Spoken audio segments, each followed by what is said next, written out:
Welcome to Stream Fiends. I am Kate. And I'm Nat. And today we are talking about the Hulu original show, Harlots. Nat. Yes.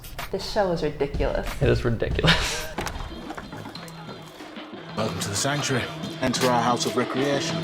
Harlots is a show that takes place in 1763 in London. It is about a madam of a small-time brothel in a less wealthy place in London who is trying to move on up in the world and start a larger, classier brothel. And she is in a rivalry with her former madam, who runs a very high-class brothel for London's nobility.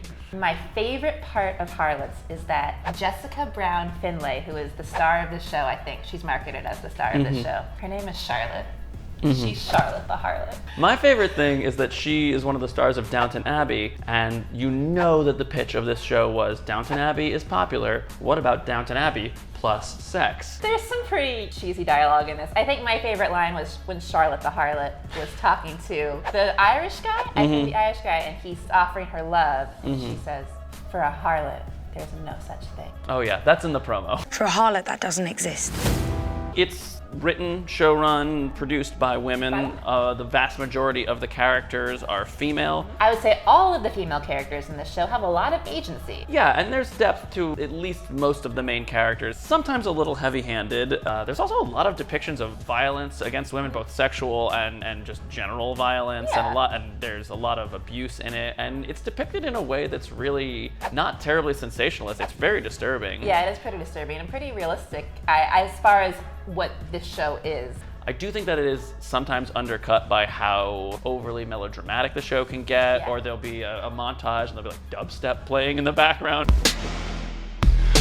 They use period music sometimes, but it's always diegetic. It's always within the world. Like there'll be someone singing a song, there will be people playing, there's a party scene, there's musicians in the background, but then the extra diegetic music, the soundtrack, is very modern sounding. I understand, that's a stylistic choice. Not everyone wants to hear, Baroque modal melodies played on a zither.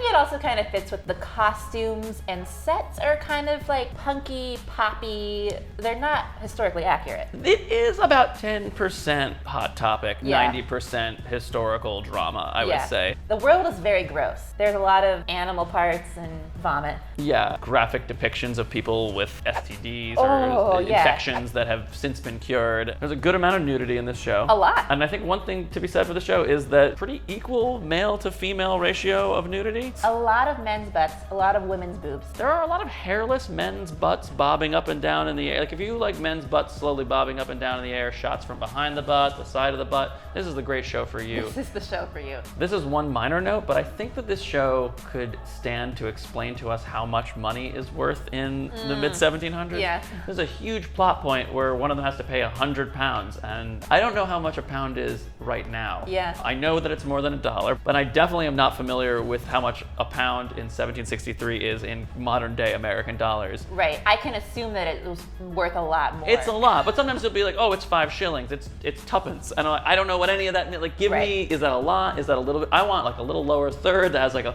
little formula there. I'm worth at least £50 more. Get, smooth into the dialogue. Well, how are they going to work it into the dialogue? Man, 2.5 centuries from now, this will be worth, I assume, with the current rate of inflation. Maybe, I only earned this much last month, to give us a reference of how much they make. Right. Time. Or like £5, that's hardly enough to buy. Blah, blah, blah. They sort of always end with something a little cornier than the rest of the episode. Episode 2 ends with all of the good guys lining up next to each other and like looking over their shoulders, one of them smoking a cigarette. Yeah, they're all standing in a single plane, as if they said, let's get the last shot and the poster in the same time. Why don't we just shoot those two things at once? All of the lower class harlots on one side, there's the fancy harlots on the other side, and in the middle is the corpse of a pox-ridden harlot with fire and fruit on her eyes. It's a lot. Yeah. It's a lot to take in. And it is the banner that they use on the Hulu app. So I'm not making up the fact that they shot the final shot of the episode and the poster with the same camera at the exact same time. I'm not mad about it. Overall, for this show, I would watch more. There were some parts of it that were a little over the top. There were some parts that were kind of corny. But overall, I think the show, I'm intrigued to see what else happens. I'll watch at least a couple more episodes. I'm not blown away by it, but I think as far as your typical period drama plus sex formula goes, it's doing things that a lot of shows of that formula are not doing. It's not purely that formula. Yeah. So I think it's worth watching. It's worth checking out. Agreed. We're on the same page. We're on the same We agree about this. page. This has been Stream Fiends. I'm Nat. I'm Kate. Come join us next week as we discuss American Playboy, streaming on Amazon Prime.